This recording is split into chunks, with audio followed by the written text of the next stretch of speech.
오늘 영적 백신 시리즈 우리 8번째, 우리 어떻게 보면 마지막 이 영적 백신의 이야기를 조금 하려고 하는데, 우리 사랑의 백신이라는 주제로 우리 함께 은혜를 나눠보고자 합니다. 그동안 제가 이 영적 백신에 대한 이야기를 통해서 여러분들의 영혼과 또 여러분들의 신앙에 참 많은 도움과 위로가 또 힘이 되시기를 주님의 이름으로 축복합니다.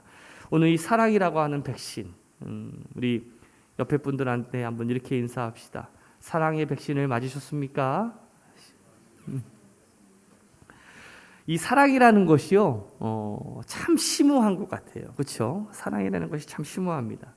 아무것도 아닌 것을 우리가 사랑하게 되면 그것에 의미가 부여가 돼요. 평소에 우리가 군인을 바라볼 때 어때요? 군인 바라보면 그냥 군인이죠. 뭐 별게 더 있겠습니까? 그런데 정말 사랑하는 내 애인이나 내 사랑하는 아들이 군대에 가는 순간에 군복 입은 사람만 보면 다 아들 같고 다 애인 같아요. 이게 참 신기하죠. 그러다가 그 아들이 전역하면 또 군인은 또 그냥 그저 군인이 되는 거예요. 왜 그럴까? 사랑하는 사람이 군복을 입었기 때문에 그렇지. 이처럼 이 사랑이라는 것은 우리의 관심을 바꾸게 되고 중요한 것을 바꾸게 됩니다. 오늘날 우리 사회에 참 많은 문제들이 일어납니다. 여러 가지 사회 문제, 또 정치, 경제, 또 우리 가정의 문제, 뭐 종교, 도덕의 문제, 전쟁, 재난, 기근, 최근에는 이제 질병, 바이러스 때문에 참 많은 문제가 일어나는데요. 이 현대가 안고 있는 이 사회 문제에는 공통점들이 발견되고 있는데, 어떤 특징이 있냐면, 첫째는 끝없는 문제라는 거예요. 어떤 문제가 해결을 보이는가 하면 또 다른 문제가 다시 시작이 돼요. 문제가 끝나지 않고 꼬리에 꼬리를 묻듯이 계속해서 반복되고 있어요. 결국 많은 사람들이 그 문제를 해결하기에는 이제 더 이상 지쳐버려서 그냥 그 문제를 우리가 품고 안고 가자라는 식으로 어떻게 보면 자포자기하는 경우도 굉장히 많이 있습니다. 두 번째로는 불확실성이에요. 문제 자체를 놓고 우리가 이렇게도 보고 저렇게도 보는데 그것을 확실하게 파악할 수가 없어요. 종잡을 수가 없어요. 해결할 수 있는 능력이 없는 거죠. 아무도 내 말에 책임을 지는 사람들도 없고 전혀 미래를 예측할 수 없어요. 세 번째로 방향 감각을 잃어버렸다는 특징이 있어요. 제가 가장 염려하는 문제가 바로 그건데, 도대체 이 시대가, 이 사회가 어디를 향해 가는지 그 목적이, 방향성을 우리가 알 수가 없다는 거예요. 막연한 시대를 우리가 살아가고 있어요. 문제의 원인도 모르고 대책도 없어요. 우리 사랑하는 새로운학교 성도 여러분들, 여러분들은 어떻습니까? 여러분들의 인생에 끝없이 문제가 계속 꼬리에 꼬리를 물고 있지 않습니까? 불확실성에서 우리의 인생을 살아가고 있지는 않습니까? 내가 지금 어디에 있습니까? 내가 가고 있는 그 길이 정말 방향은 맞게 주님을 향해서 주님과 함께 동행하며 걸어가는, 주님이 원하시는 그 길을 걸어가고 계십니까? 어떻게 보면 우리가 아무 생각 없이 어디로 가는지도 모르는 채 그냥 등 떠밀려 우리의 인생을 살아가고 있는지도 모르겠어요. 오늘 사도 바울의 마지막 편지, 어떻게 보면 유서라고도 할 수 있는 디모데후서, 이 말씀은 바로 바울이 어떻게 보면 우리 미래에 되어질 말씀을 어떻게 보면 예언하고 있는다라고 할 수가 있을 텐데, 디모데후서 3장 1절과 2절 말씀을 보면 우리 같이 한번 읽어볼까요? 너는 이것을 알라. 말세에 고통하는 때가 이르러 사람들이 자기를 사랑하며 돈을 사랑하며 자랑하며 교만하며 비방하며 부모를 거역하며 감사하지 아니하며 거룩하지 아니하며. 오늘 이 사도 바울이 마지막 그 유언의 말씀에서 바로 사랑의 변질을 예고하고 있어요. 사랑이 있는데 그 사랑이 어떤 사랑이에요? 철저하게 자기중심적인 사랑, 이기적인 사랑, 어떤 물질적인 사랑이라는 것이죠. 쾌락적이고 자극적이고 향락적인 사랑으로 병들어가고 있음을 경고하고 있다는 거예요. 바로 여기에 문제가 있어요. 예수님께서도 마태복음 24장 12절 말씀에서 이렇게 말씀합니다. 불법이 성함으로 많은 사람들의 사랑이 식어졌다라고 경고하고 있어요. 온 세상에 불법이 성함으로 믿는 사람의 사랑이 식어진다라고 예수님께서 말씀하고 있는 거죠. 그런데 23절에서 끝까지 견디는 자, 이 끝까지 견디는 자는 어떤 사람입니까? 아무리 불법이 성행한다고 할지라도 이 사랑을 가지고 있는 사람이에요. 주님의 사랑을 품고 있는 사람들은 끝까지 구원을 얻는다라고 주님은 말씀하고 있어요. 오늘 여러분, 우리의 삶은요, 해결되지 못하는 수많은 문제와 사회 문제, 여러 가지 인간의 본질과 인간의 존재가 파괴되고 있는 삶을 우리가 살아가고 있습니다. 그 삶에서 우리가 구원받을 길, 구제받을 길이 어디에 있을까요? 물량, 돈, 재물, 성공주의로 우리 인간을 살릴 수는 없어요. 결국 주님이 해답이고 사랑이 해답입니다.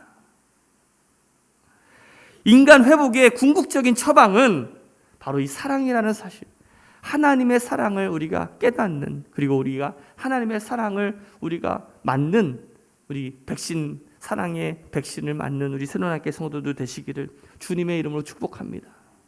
어느 한 율법학자가 예수님께 와서 이렇게 묻습니다. 예수님, 선생님이요, 율법 중에 어떤 계명이 가장 큽니까? 그때 주님께서 이렇게 말씀하시죠. 마태복음 22장 37절 이하에서 이렇게 말씀합니다. 같이 읽어볼까요? 내 마음을 다하고 목숨을 다하고 뜻을 다하여 주 너의 하나님을 사랑하라 하셨으니 이것이 크고 첫째 되는 계명이요, 둘째는 그와 같으니 내 이웃을 내 몸과 같이 뭐하라? 사랑하라. 주님의 이 말씀을 요약하면 바로 이 사랑이라는 계명이 가장 중요하고도 큰 계명이다라고 말씀하고 있는 거죠. 그래서 우리가 이 주님의 이 말씀을 가리켜서 위대한 계명이라고 불러요. 바로 사랑이라고 하는 이 위대한 계명. 오늘 본문의 말씀에 보면 믿음, 소망, 사랑, 이 세 가지는 항상 있을 것인데 그 중에 제일은 사랑이다라고 말씀하고 있습니다. 바로 이 믿음과 소망과 사랑을 우리가 삼덕이라고 불러요. 신앙의 3요소, 중요한 3요소라고 부르는데, 이 믿음과 소망과 사랑은요, 그냥 다 각자 동떨어져 있는 것이 아니라 항상 짝을 이루면서 살아갑니다. 다시 말하면 진정한 믿음의 사람은요, 소망의 사람이고 사랑의 사람인 거예요.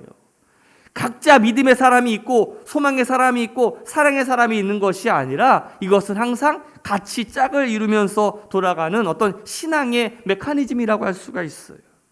믿음을 한번 생각을 해보세요. 우리는요, 예수 그리스도를 통해서 바로 우리가 구원을 얻습니다. 무엇을 통해서요? 믿음을 통해서죠. 죄인된 우리가 예수 그리스도의 십자가와 부활을 믿음으로 우리가 하나님의 자녀가 되었고 천국에 들어가게 되었어요. 우리가 믿음을 통해서 구원받고 믿음을 통해서 하나님의 자녀가 되고 믿음을 통해서 하나님과 동행하고 또 믿음을 통해서 우리가 기도 응답을 받습니다. 믿음으로 살다가 또 믿음으로 죽고 또 믿음으로 하나님 나라에 들어가게 되는 거예요. 모처럼 제가 전에 그 여름성경학교 이렇게 준비를 하다가 옛날 노래를 많이 듣게 되었는데, 참 옛날 노래가 사실 어떻게 보면 참 우리 귀에 쏙쏙 잘 들어왔다. 돈으로도 못 가요, 하나님 나라. 그 노래 아십니까? 돈으로도 못 가요, 하나님 나라. 지식으로 못 가요, 하나님 나라. 믿음으로 가는, 그렇죠? 믿음으로만 우리가 하나님 나라에 들어갈 수 있다라는 것이죠. 바로 믿음이 천국의 문을 여는 열쇠예요. 소망을 한번 생각을 해보세요. 소망은 거듭난 사람들에게 주시는 하나님의 선물입니다. 베드로전서 3장 1절 말씀에 보면 우리 주 예수 그리스도의 아버지 하나님을 찬송하리로다. 그의 많으신 긍휼대로 예수 그리스도를 죽은 자 가운데서 부활하게 하심으로 말미암아 우리를 거듭나게 하사, 자, 살아있는 소망을 우리에게 주셨다라고 말씀하고 있어요. 바로 우리가 이 소망이 있기 때문에 이 땅에서의 고난과 고통 속에서 우리가 인내하고 이겨낼 수 있는 것 아니겠어요? 유명한 심리학자인 빅터 프랭클린이 그 본인이 그 독일 나치에 의해서 포로 수용소에 잡혀가게 됩니다. 그 포로 수용소에서 갇혀가면서 수많은 사람들이 죽어가고 또 어떤 사람들은 살아나는 것들을 경험합니다. 그럼 어떤 사람들이 쉽게 삶을 마감하게 되고 어떤 사람들은 끝까지 생존하게 되는가를 연구하기 시작해요. 그 잔혹한 나치의 그 고문과 핍박에도 소망이 있는 사람들은 끝까지 생존하는 것을 발견하게 됩니다. 한번 따라합시다. 소망이 있는 사람은 쉽게 포기하지 않습니다. 소망이 있는 사람은요, 쉽게 죽지 않아요. 오뚜기 같은 마음으로. 소망이 바로 우리를 오뚜기같이 우리를 만들어 갑니다. 여러분, 사랑을 한번 생각을 해보세요. 사랑은 가장 큰 계명입니다. 사랑은 새로운 계명이에요. 사랑은 율법의 완성입니다. 하나님이 사랑이시고 또 십자가는 하나님의 사랑의 확증이죠. 그 사랑으로 우리가 구원받고 하나님의 자녀가 되었습니다. 우리가 하나님의 사랑을 받은 것뿐만 아니라 우리가 해야 되는 일이 있어요. 바로 하나님의 사랑을 다른 이웃에게 증거해야 되는 의무가 우리에게 있는 거죠. 이처럼 이 믿음과 소망과 사랑은 따로 떨어진 것이 아니라 각자 이렇게 짝을 이루어서 살아갑니다. 그리고 성경에 보면 이 믿음과 소망과 사랑이 어떻게 짝을 이루는가를 보여주는데, 로마서 5장 1절에서부터 5절까지 말씀 한번 읽어볼까요? 시작. 우리 주 예수 그리스도로 말미암아 하나님과 화평을 누리자. 또한 그로 말미암아 우리가 믿음으로 서 있는 이 은혜에 들어감을 얻었으며 하나님의 영광을 바라고 즐거워하느니라. 다만 이뿐 아니라 우리가 환난 중에도 즐거워하나 이는 환난은 인내를, 인내는 연단을, 연단은 소망을 이루는 줄 알미로다. 소망이 우리를 부끄럽게 하지 아니함은 우리에게 주신 성령으로 말미암아 하나님의 사랑이 우리 마음에 부은 바 됨이니. 우리가 믿음으로 의롭다 하심을 받았고 또 예수 그리스도와 화평을 이루게 될 때 우리의 삶에 소망이 생겨나는 거예요. 소망이 생겨날 때 바로 이 소망을 통해서 하나님의 사랑이 우리 마음에 부어진다라고 말씀하고 있어요. 골로새서 1장 4절 말씀에도 보면 바울이 이 골로새 교인들에게 이렇게 말씀합니다. 그리스도 예수 안에 있는 믿음과 또 모든 성도에 대한 사랑과 하늘에 쌓아둔 소망을 인하여 감사한다라고 표현하고 있어요. 데살로니가전서 1장 3절에도 데살로니가 교인들을 향해서 믿음의 역사와 사랑의 수고와 소망의 인내를 기억하고 있다라고 말씀하고 있어요. 히브리서 10장 22절 이하에도 믿음으로 하나님께 나아가는 일과 믿는 도리의 소망을 움직이지 않는 일, 서로 돌아보는 사랑을 격려한다라고 말씀하고 있는데, 이처럼 성경은 우리 거듭난 사람들의 특징을 이 믿음과 소망과 사랑이 있는 사람이다라고 이야기하고 있는 거예요. 오늘 여러분들의 삶에 믿음과 소망과 사랑이 여러분들 충만하십니까? 옆에 사람한테 한번 물어보세요. 충만하십니까? 오늘 우리가 주님께 예배드리러 와서 하는 일이 뭡니까? 왜 우리가 교회에 와서 예배드리는 거예요? 충전하려고 오는 거예요, 여러분들. 우리가 자동차 기름 떨어지면 어디 가야 돼요? 주유소 가서 만땅 해야 되는 거예요. 만땅 넣어야 되잖아요, 그렇죠?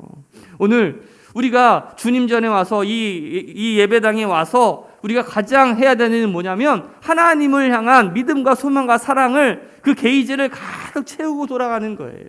그게 오늘 우리가 이 교회에 와서 해야 되는 가장 중요한 일이죠. 예일대의 심리학과 교수인 로버트 스탠버그는 사랑의 삼각 이론이라는 것을 우리에게 알려주고 있어요. 이게 사랑이 그 삼각형, 정삼각형을 가지고서 이렇게 균형을 이루어야 참 사랑이 나온다라는 이론인데, 제일 위에 꼭지점이 뭐냐면 글씨가 좀 작아서 안 보일 텐데 친밀감이에요. 친밀감. 사랑은 친밀감이 있어야 됩니다. 그렇습니까? 사랑은 친밀감이 있어야 되죠. 친밀감이라는 게 뭘까요? 이게 나랑 가깝다라는 거죠. 나랑 얘기가 통하고 나랑 이렇게 대화가 되고 나의 사정과 나의 생각을 알아준다라는 것 아니겠어요? 여러분들께서 가끔 우리가 저녁 때 이게 부부들끼리 이렇게 손잡고 연인들끼리 손잡고 가면서 하는 모습을 볼 때 참 친밀감이 높다라고 우리가 느껴지지 않습니까? 그런 모습을 볼 때 참 사랑이 좀 뭐랄까 좀 사랑스러워 보이고 그런 것 아니겠어요? 사랑은요, 친밀감이 있어야 돼. 또 다른 꼭지점은요, 열정입니다. 열정. 사랑은요, 뜨거워야 돼요. 뜨거운 사랑을 하고 계십니까? 우리 청년들 중에서도 요즘에 뜨거운 사랑을 하고 있는 것 같아서 막 그냥 결혼을 한다 만다 막 그렇게 막 이야기하는 것 같기도 하는데, 사랑은요, 뜨거워야 돼요. 그런데요, 뜨거워서만 되는 것이 아니라 또 다른 꼭지점 하나는 뭐냐면 책임입니다. 책임이 있어야 돼요. 사랑은 책임이 있어야 돼요. 그래서 이 친밀감과 열정과 이 책임이라고 하는 이 사랑의 균형들이 잘 이루어지게 될 때 그것에 온전한 성숙한 사랑이 나타나게 된다라는 거예요. 그러나 다른 한쪽으로 치우치게 될 때 어떻게 보면 참 낭만이 있어 보이기도 하고 무언가 좀 멋있어 보이는 드라마틱한 사랑일 수도 있겠지만 그냥 잠깐의 사랑, 원나잇 같은 그냥 짧은 사랑으로 끝나버리기도 하고 어떤 것은 스토커처럼 너무 집요하면서 상대방을 이해하지 못한 채 그냥 나만 주구장창 이렇게 하는 스토커 같은 사랑으로 변질될 수도 있다는 거예요. 이처럼 사랑도 균형을 이루면서 나아갈 때 온전한 또 성숙한 사랑이 나타나는 것처럼 마찬가지로 신앙에도 이 믿음과 소망과 사랑이라고 하는 이러한 꼭지점들이 균형을 이루면서 나아갈 때에 참다운 하나님의 사랑과 하나님의 역사들이 나타나게 되고 이웃들에게 선한 영향력들을 우리가 끼치게 된다는 것이, 여러분들 하나님과의 친밀감이 있으십니까? 하나님과의 친밀감이 뭘까요? 바로 믿음 아니겠어요? 바로 믿음이 하나님과의 친밀감을 가져다 주는 거 아니겠어요? 하나님을 향한 소망이 있기 때문에 우리가 열정적으로 하나님을 사랑하고 하나님의 일을 하는 거 아닐까요? 혹시 우리가 하나님을 필요로 할 때만 하나님을 사랑하고 있지는 않습니까? 무슨 하나님이 원나잇이에요? 그냥 잠깐 내가 뜨거울 때만 하나님을 사랑하다가 필요 없으면 그냥 버려버리고 마는, 중요한 것은 바로 책임이 있는 사랑, 바로 책임 있는 사랑이야말로 성숙한 사랑 아닐까요?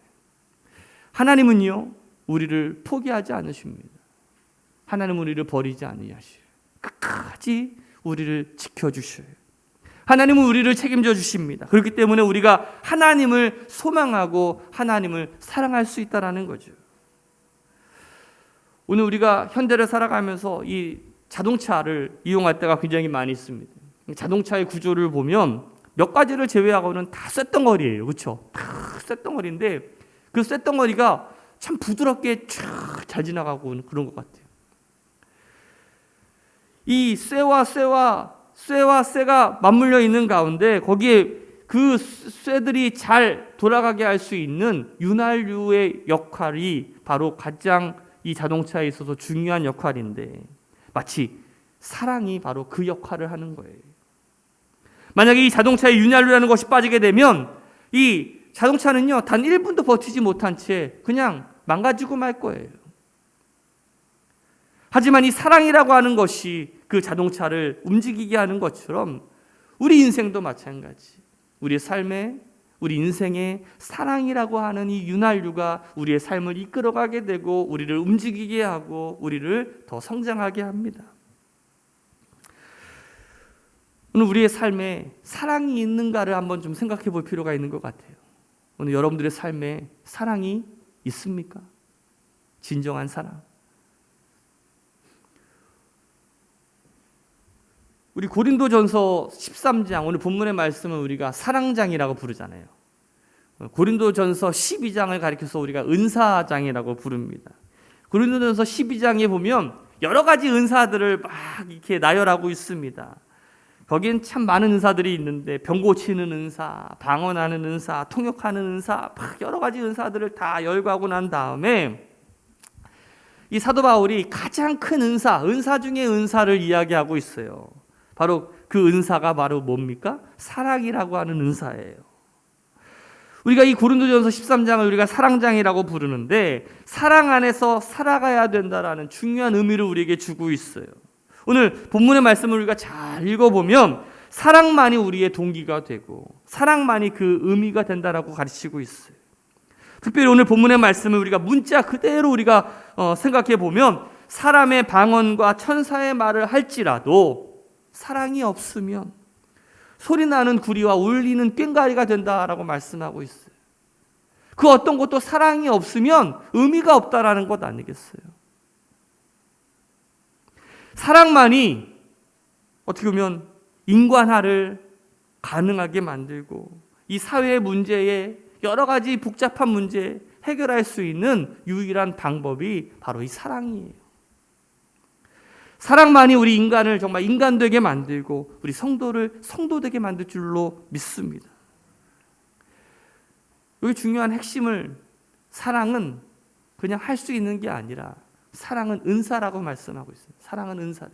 에릭 프롬도 사랑의 기술이라는 책을 써서 이 사랑도 기술이라고 이야기하고 있잖아요.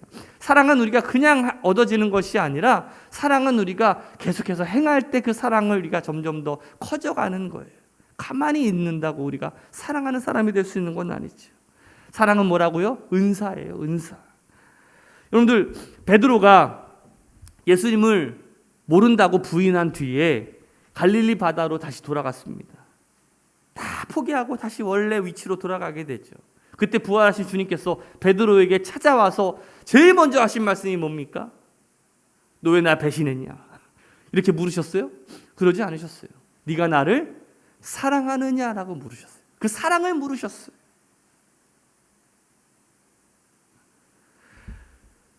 네가 왜 나를 모른다라고 이야기하고 왜 나를 부인했는지 아느냐? 그거는 사랑의 문제라고 이야기하고 있는 거예요. 네가 앞으로 더 큰 일을 할 수 있는 것도 주님의 일을 할 수 있는 것도 바로 사랑에서 나온다라는 것이죠. 결국 예수님께서 이 베드로에게 깨우쳐 주신 것이 무엇입니까? 진정한 사랑이에요. 진정한 사랑. 바로 그것이 그 베드로의 인생을 완전히 바꾸는 거 아니겠어요? 그 사랑의 힘을 다시 깨우치게 되었을 때 베드로가 진짜 베드로의 삶으로 변화되었다는 사실이에요. 사람은요 쉽게 변화되는 사람들이 아닙니다. 여러분들 토론하고 막 싸워서 그 사람과 논리로 싸워서 그 사람이 바뀌는 게 아니에요. 제가 신학교 다닐 때 조직신학을 공부했어요. 조직신학. 조직신학이라는 것이 어떻게 보면 그 변론하고 논리 있게 논증하면서 상대방의 어떤 논리를 깨는 건 아니겠어요? 근데 제가 여태까지 수많은 사람과 논리를 해가지고 그 사람이 변한 건 한 번도 없었어요. 결국 사람을 변화시키는 건 뭡니까? 사랑이에요. 사랑. 오늘 주님이 베드로에게 하셨던 네가 나를 사랑하느냐라는 그 말씀. 오늘 우리의 삶에요. 왜 두려움이 있고 허무가 있고 실망이 있습니까? 내가 열심히 살아간다고 하고 진실되게 살아간다고 하는데 왜 우리의 삶이 허무한 것 같고 착실하게 살아가는 것 같은데 왜 이렇게 마음이 허전하고 피곤하고 정말 지치고 왜 자꾸 우리의 삶이 무너지는 것 같습니까? 우리의 삶에 사랑이 없기 때문에 그래요. 아니 주님의 첫사랑을 잃어버리면서 살아가고 있는지도 몰라요. 제가 제일 좋아하는 말씀이 여러분 요한복음 3장 16절 말씀 아니겠어요? 여러분 잘 아시죠? 우리 같이 한번 읽어볼까요? 하나님이 세상을 이처럼 사랑하사 독생자를 주셨으니 이는 저를 믿는 자마다 멸망치 않고 영생을 얻게 하려 하심이라. 하나님께서 우리를 이 세상보다 더 크게 만드셨어요. 그래서 우리가 이 세상보다 더 크기 때문에 이 세상이 우리 가운데 들어온다고 할지라도 우리는 만족할 수 없어요. 왜? 우리가 세상보다 크기 때문에 그래요. 아무리 수많은 재물, 명예, 인기 그런 것들이 우리 가운데 올지라도 우리는 마음이 허하게 되어 있어. 왜? 우리가 이 세상에 있는 것보다 크기 때문에 그래요. 우리의 마음을 채울 수 있는 것은요 오직 하나님의 사랑밖에 없어요. 특별히 아가페의 사랑. 바로 이 하나님의 사랑으로 우리가 가득 채우게 될 때 우리의 삶의 진정한 의미와 우리의 삶의 진정한 용기와 우리의 삶의 진정한 믿음의 길이 나타나게 될 줄로 믿습니다. 어느 한 사회학자가 종교사회학자 가운데 유명하신 분이 앞으로 이 사회가 코로나 이전과 코로나 이후의 삶으로 나누게 된다는 것이죠. 특별히 교회 공동체가 더 타격을 받게 되고 더 힘들어지게 될 건데 수많은 교회가 이제 문을 닫게 된다는 거예요. 아마 그럴 것 같아요. 진짜로. 코로나 시대를 맞이하면서 정말 수많은 교회가 이제 없어지게 될 거고. 여러분들 우리가 지금 코로나 시대 하면서 자영업자들 얼마나 많이 힘들어합니까? 그렇죠? 많이 볼 때마다 막 건물 비어 있는 거 볼 때마다 가슴이 너무나 아파요. 그렇죠? 점점 더 이제 대형화되는 교회는 점점 더 대형화되게 되고 특히 우리 같이 작은 교회는 점점 더 아마 없어지게 될 거예요. 그런데 이 특별히 작은 교회들이 어려움을 당하는데 그럼에도 불구하고 교회 가운데 살아남는 교회가 있다는 거예요. 어떤 특별한 특징이 있는 교회와 사랑이 넘치는 교회는 살아남는다라는 거예요. 해결책이 있어요. 우리가 살아남을 해결책이 있네요. 바로 우리가 뭐 해야 될까요?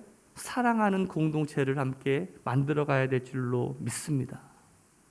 오늘 우리가 함께 이 우리 사랑의 백신을 맞고 우리가 하나님의 사랑을 경험하고 또 나누고 베푸는 가운데 우리 선원함 교회가 특별히 사랑의 공동체가 되고 또 믿음의 공동체가 되고 소망의 공동체를 만들어서 정말 이 땅에 하나님이 원하시는 일들을 또 하나님의 나라를 세워가는 일에 우리가 귀하게 쓰임받는 믿음의 성도들 되시기를 주님의 이름으로 축복합니다.